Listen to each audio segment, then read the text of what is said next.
हा प्रश्न विचारण्याचा अधिकार तुम्हाला आहेच।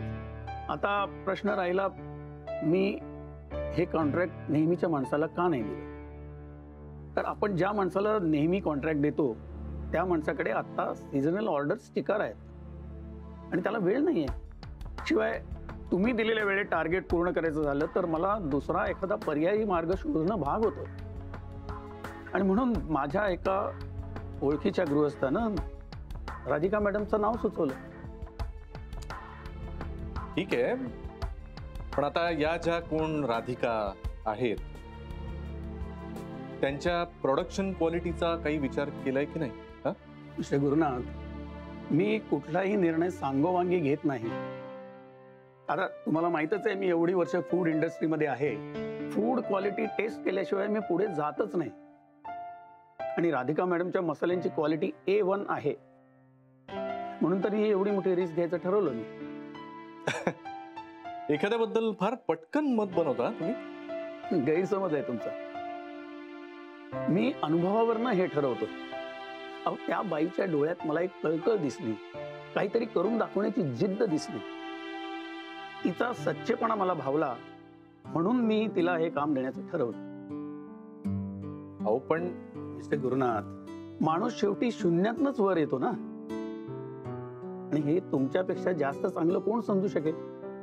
तुम्ही देखील नागपूरहून इथे येऊन तुमचं बस्तान बसवलं।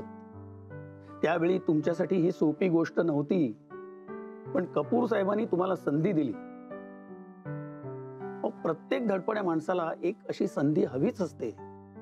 राधिका मॅडम तशा आहेत, म्हणून मी त्यांच्यावर विश्वास टाकला आणि माझी खात्री आहे त्या माझ्या विश्वासाला पात्र ठरतील।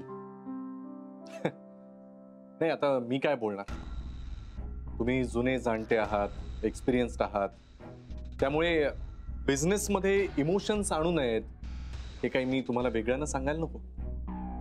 आणि या ज्या कोण राधिका आहेत त्यांच्याकडून तीच क्वालिटी मिळेल याची काही खात्री देता येणार नाही ना?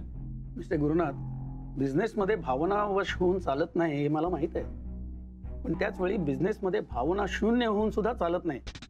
आणि मला गॅरंटी आहे राधिका मॅडमच्या मसाल्यांमध्ये ती क्वालिटी मला मिळेल। हे बघा, विचार कर। मला असं वाटतं की तुम्ही या नवीन व्यक्तीला कॉन्ट्रॅक्ट देऊ नये। हवं तर मी तुम्हाला अजून दुसऱ्या व्यक्तीचा रेफरन्स देतो ना, अत्यंत विश्वासाची आहे माझी। सॉरी मिस्टर गुरुनाथ, मी शब्दाचा पक्का आहे आणि त्या बाईंना मी शब्द दिलाय। किमान यावेळी तरी मी हे कॉन्ट्रॅक्ट रद्द करू शकत नाही।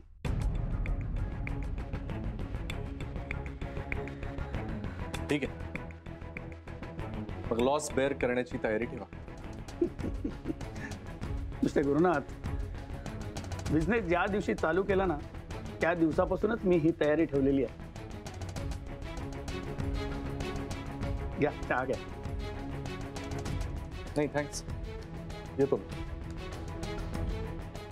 सफरचंदाचे काप नीट परतल्यानंतर त्यामध्ये दालचिनी पूड आणि मध घालून पुन्हा नीट परतून घ्यावं। बटर लावलेल्या ब्रेडवर सफरचंदाचे तुकडे, बदामाचे तुकडे, टुटी फ्रुटी, डार्क चॉकलेट आणि मीठ घालून दुसरा ब्रेडचा तुकडा त्यावर ठेवून वरच्या बाजूला बटर लावून घ्यावं। एका बाउलमध्ये स्ट्रॉबेरी सिरप आणि क्रीम घालून सॉस तयार करून घ्यावा। तयार सँडविच पॅन मध्ये बटरवर ग्रिल करून घ्यावं आणि स्ट्रॉबेरी सॉस बरोबर सर्व्ह करावं।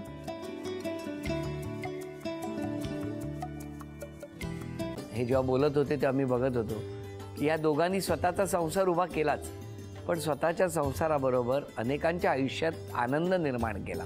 तो आनंद महत्त्वाचा। हसत राहा, आनंदी राहा असं म्हणत शुभेच्छा देऊया। आणि ही झी मराठीकडून भेटवस्तू डेव्हिड तुमच्यासाठी। अभिनंदन। आणि वहिनींना तथास्तू पुणे यांच्याकडून ही पैठणी। अभिनंदन।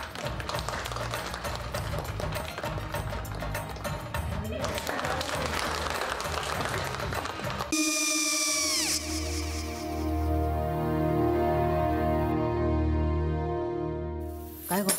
हा काय झालं? काय झालं? काय आले, मी निकाल लावून आली। हो, पण तिची आईच काय बोलली?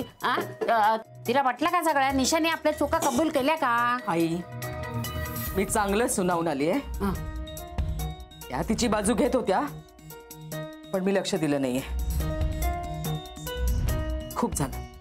खूप झालं आता. चांगुलपणा खूप झाला. मऊ दिसलं ना की कोपऱ्याने खणतात ना माणसं, ते असं. अहो पण आईच म्हणली काय तिची, पटला काय तिका? मला माहिती. आई, मी तुम्हाला नंतर फोन करते. हो. आणि आई बाबा जे बोलले त्याचं वाईट नका वाटून घेऊ. सॉरी. सॉरी काय त्या? नेहा आले. आई मी येते. हो. काकू येते.